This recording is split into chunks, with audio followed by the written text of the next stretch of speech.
Koreyskiy brend kosmetikalariga 1 dan 10 gacha baho beraman. Pagnali. Va hozirgi paytda juda ham hype bo'layotgan XSYdan boshlayman. Ko'pchilik atrofimda o'zim ko'p narsasidan ishlatib ko'rganman va menga kremi juda ham yapishqoqlik qilgan quruq yuzimga ko'zni tagiga qo'yadigan kremi rostdan ham temnoy krugini ochartiradi, lekin reklamadaqa effekt bermaydi.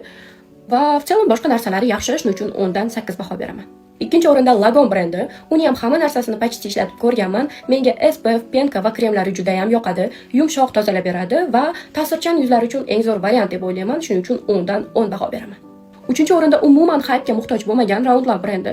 Boshidan beri ishlatib ko'raman, hamma lineykalarni ishlatib ko'rganman. Juda ham ko'p muammolarga yechimi bor. Shuning uchun 10 dan 10 baho beraman. SPF umuman отдельный mavzu. Koreyada ham, o'zimizda ham juda ham qadrlashadi. 4-o'rinda yaxshi ko'rgan brendlarimdan bittasi Selimax. Juda ham quruq yuzlarga ko'p narsalari bor. Umyvalka, toner, retinol hamma narsasi menga juda ham yoqadi va menimcha samarali va chestный brend, shuning uchun 10 dan 9 baho beraman. Bu men ishlatib ko'rgan koreyskiy brendlarga shaxsiy fikrim edi. Siz fikrimga qo'shilasizmi, yo'qmi? Sizga qaysi bir foyda bergan, bermagan yozib qoldiring va qizlar